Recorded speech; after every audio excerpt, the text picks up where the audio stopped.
We've got the Real Smart Real Estate Chapter Review cards for law here.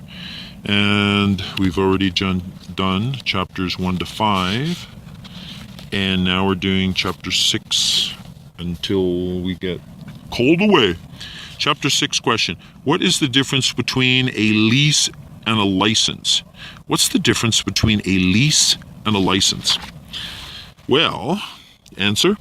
A lease creates an interest in land registered on title. Okay? A license does not. There is no landlord-tenant relationship with a license. So our test is, did you receive exclusive, quote-unquote, possession? Then you probably received a lease. Okay? Again, a lease creates an interest in land. It's registered on title. A license does not. There is no landlord-tenant relationship with a license. So the test is, did you receive exclusive possession? If you did, then you probably received a lease. Okay? Let's read it again. Chapter 6 question, what's the difference between a lease and a license? A lease creates an interest in land. It's registered on title. A license does not. There is no landlord-tenant relationship with a license. So the test is, did you receive an exclusive possession? Then you probably received a lease. So can I just off the cuff give an example here? What if somebody gets basically a license to sell hot dogs at the Surrey Central SkyTrain, for example? So that would be not a lease, that would be a license. There would be no landlord-tenant relationship between the City of Surrey. Is that owned by the City of Surrey or BC Trans, or what do we call it? TransLink. Anyways, whatever. Let's just say it's on City of Surrey property.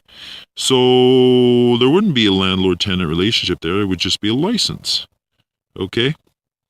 Now, if, for example, let's just say the office where I'm working at, we have leased the premises, so we have an exclusive possession.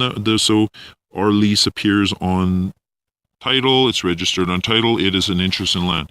Chapter 6 question, do lease agreements have to be in writing? Do lease agreements have to be in writing?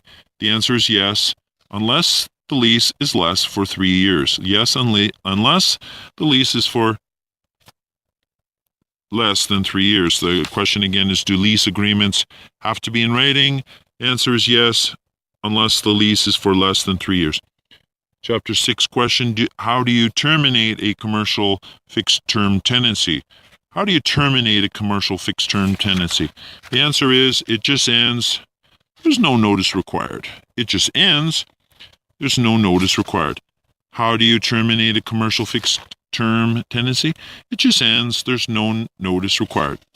Chapter 6 question, in a residential tenancy, if the landlord wants to use the property, how much notice to vacate must they give the tenant? In a residential tenancy, if the landlord wants to use the property, how much notice to vacate must they give the tenant? And the answer is 2 months and in writing. 2 months and in writing. In a residential tenancy, if the landlord wants to use the property, how much notice to vacate must they give the tenant? The answer is 2 months and in writing.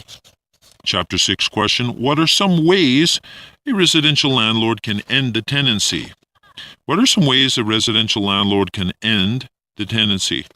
Answer, number 1, non-payment of rent. A residential landlord can end the tenancy. Number 1, non-payment of rent. Number 2, just cause. Number 3, landlord use of the property. Number 4, landlord sells the property. Again, non-payment of rent. 2, just cause. 3, landlord use of property. 4, landlord sells the property. Again, what are some ways a residential landlord can end the tenancy? 1, non-payment of rent. 2, just cause. 3, landlord use of property. 4, landlord sells the property.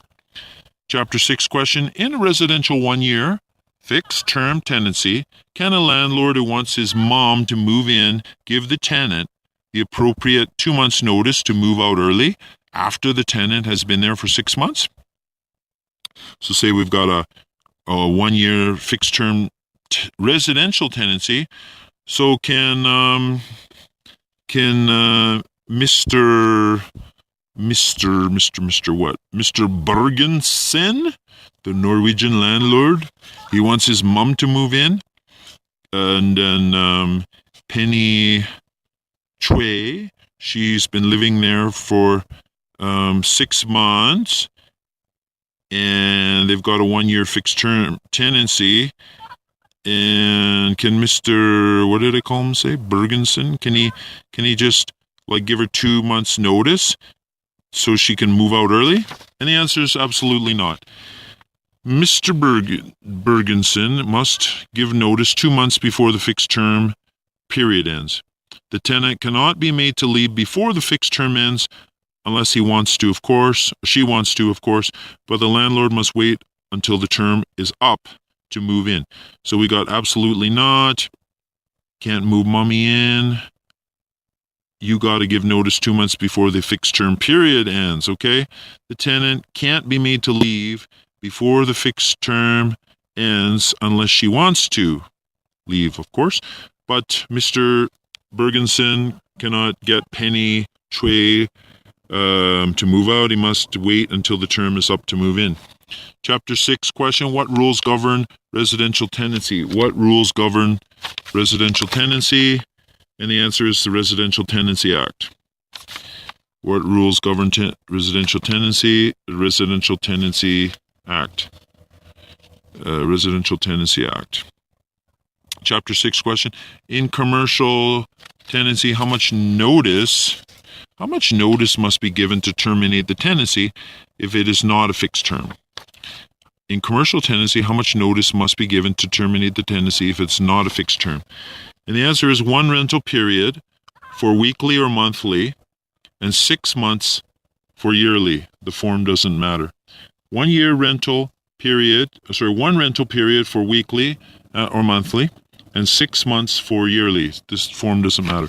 So again, in commercial tenancy, how much notice must be given to terminate the tenancy if it is not a fixed term? 1 rental period for weekly, 1 rental period for monthly, 6 months rental period for yearly. Chapter 6 question, in a commercial and residential tenancy, can the landlord seize and sell tenants' good possessions for non-payment of rent? This is called distress. In a commercial and residential tenancy, can the landlord seize and sell the tenant's possessions for non-payment of rent? This is called distress. For commercial tenancy, yes. For residential tenancy, no. You must go through the sheriff. For commercial tenancy, yes. For residential tenancy, no. You must go through the sheriff. Lastly, in a commercial and residential tenancy, can the landlord seize and sell the tenant's goods for non-payment of rent? That's called distress. In commercial tenancy, yes. For residential tenancy, no. You must go through the sheriff.